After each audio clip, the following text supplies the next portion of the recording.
Hello lovely people, welcome. So in today's video, I'll be talking about the cost of living in Malta as an international student.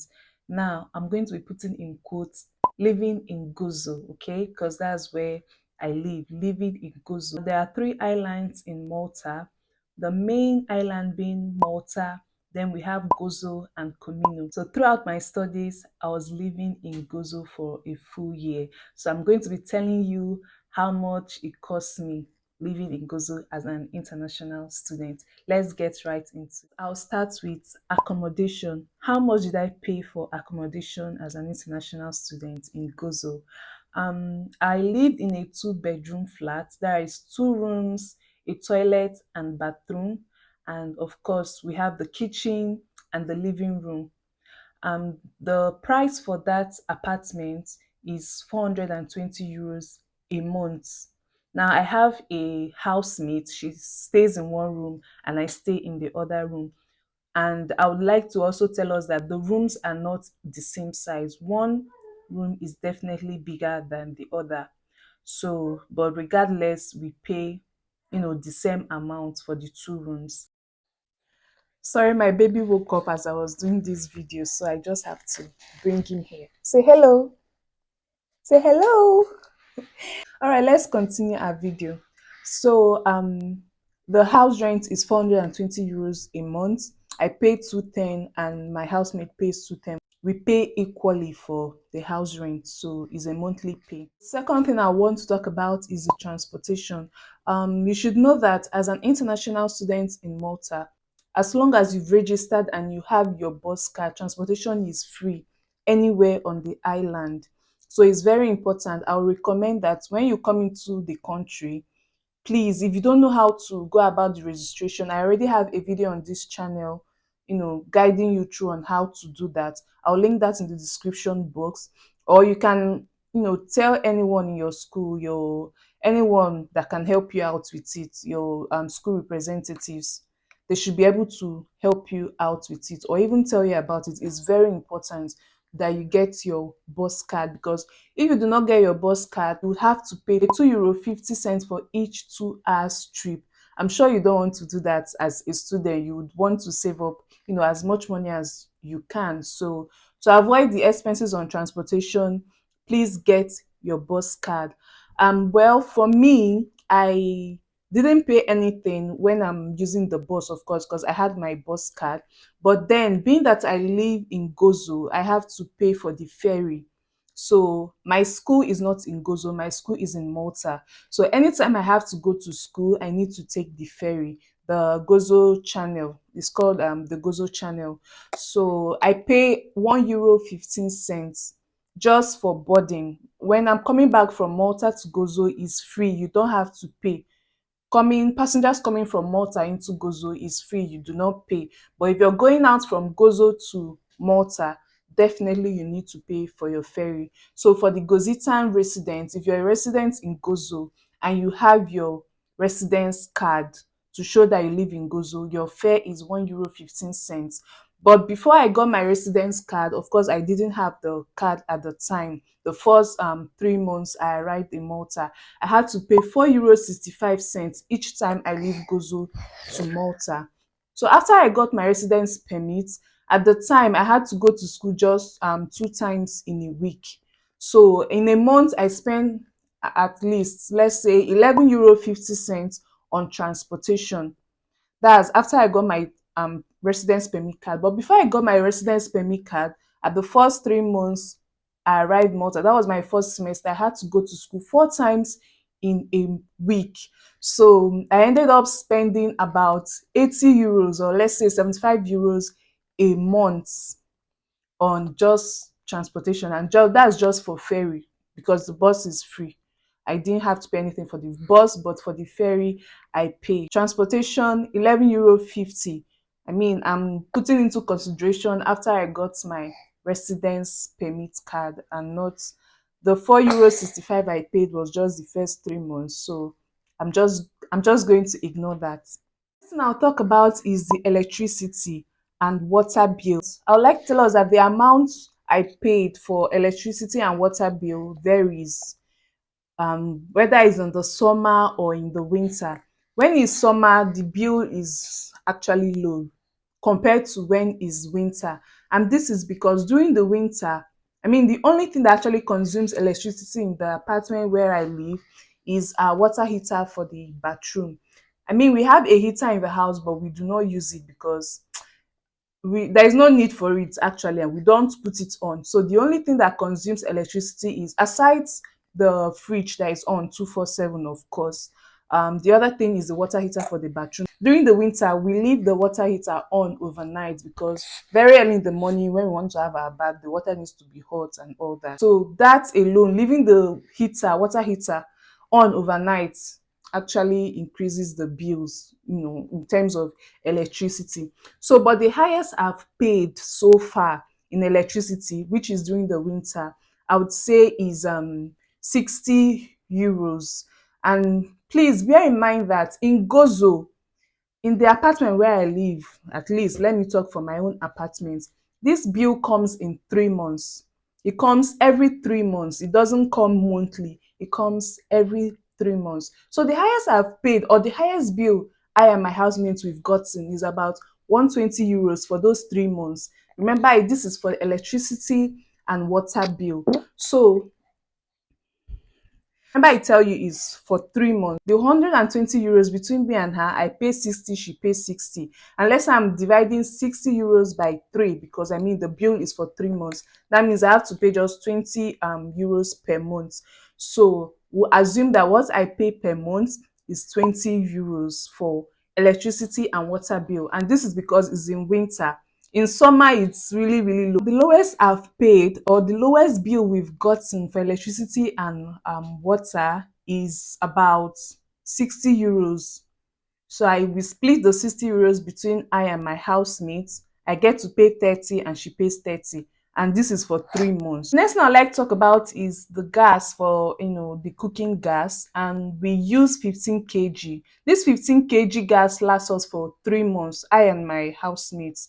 And to fill it up is 18 euro 50 cents. So 18 euro 50 cents divided by me and my roommate is about, let's say, 9 euro 50 cents. And if I'm dividing these 9 euros into three, that's going to give me about 3 euros 50 cents for each month, because I mean we use this gas for 3 months before we have to refill it. So, and that is it.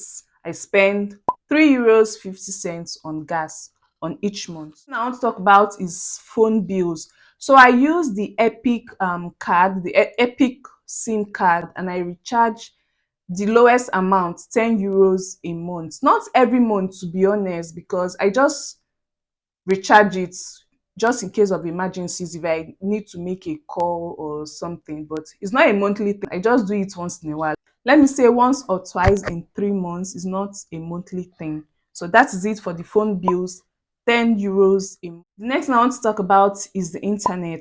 Now at home, we use the Go internet for the house, and it costs 26 euros a month. So I pay 13 euros and my housemate pays 13 euros. So every month we just top up 13 euro from me, 13 euros from her. So that is it for the house internet. I know some people go ahead to put internet on their phones, but to be honest, I don't see any need for it, because going ahead to put internet on my phone is going to be more expensive. And being that I already have internet in the house, when I go to school, there is internet in school, there's internet on the bus, when you go to the shop, there is internet. So I don't see any need actually buying internet for the phone, because I'm trying to save money as a student and it's going to be more expensive. So yeah. What I'll be talking about is cosmetics and food.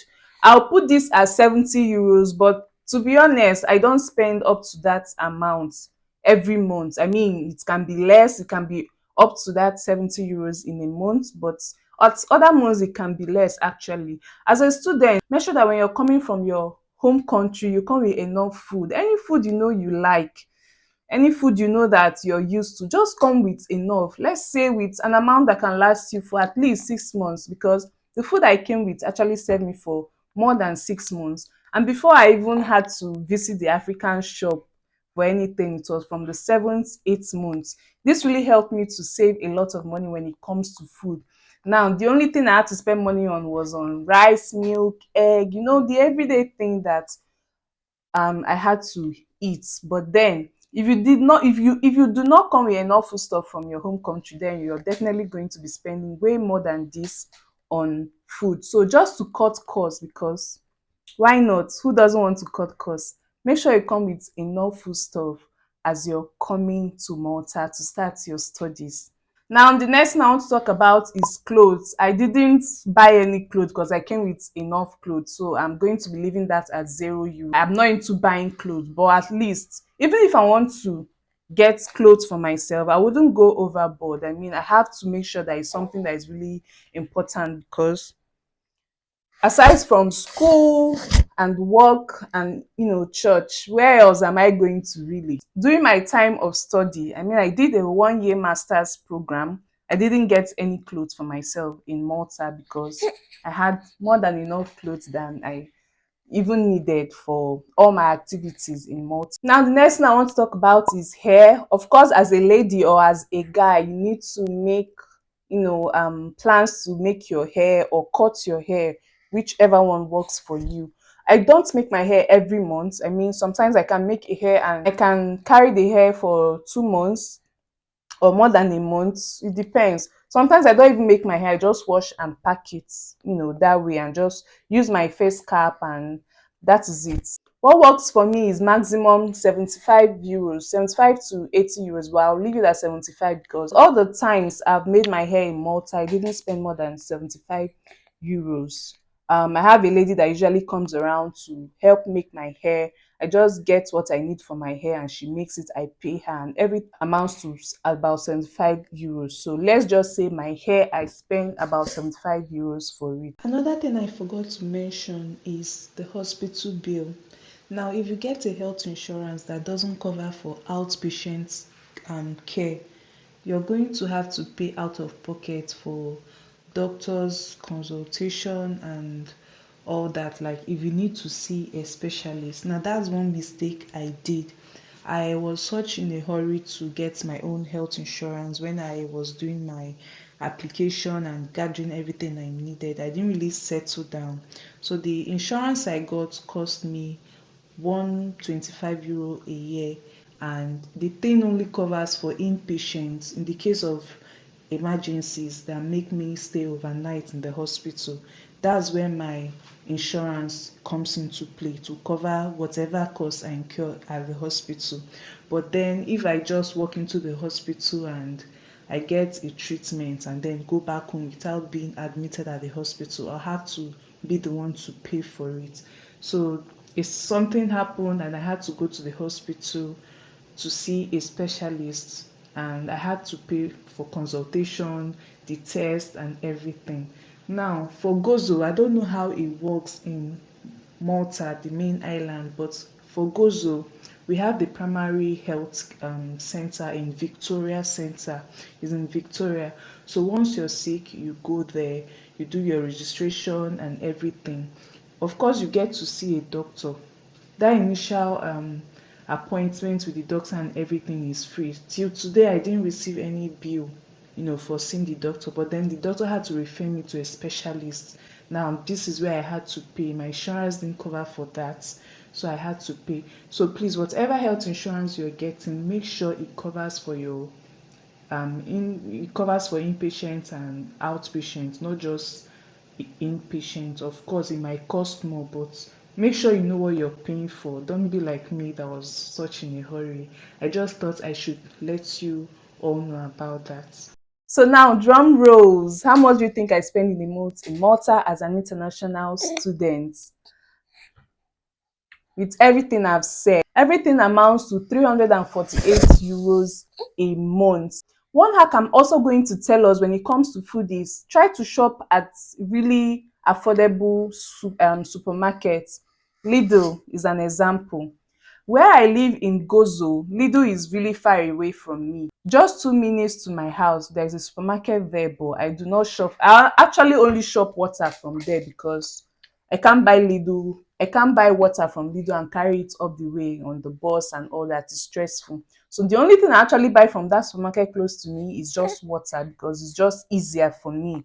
Every other thing, every other thing I buy it from Lidl because it's way more cheaper than if you're comparing to other stores. In Lidl, you see a liter of milk for 75 cents or 50 cents or something around that, not up to €1, depending on if there's a discount going on.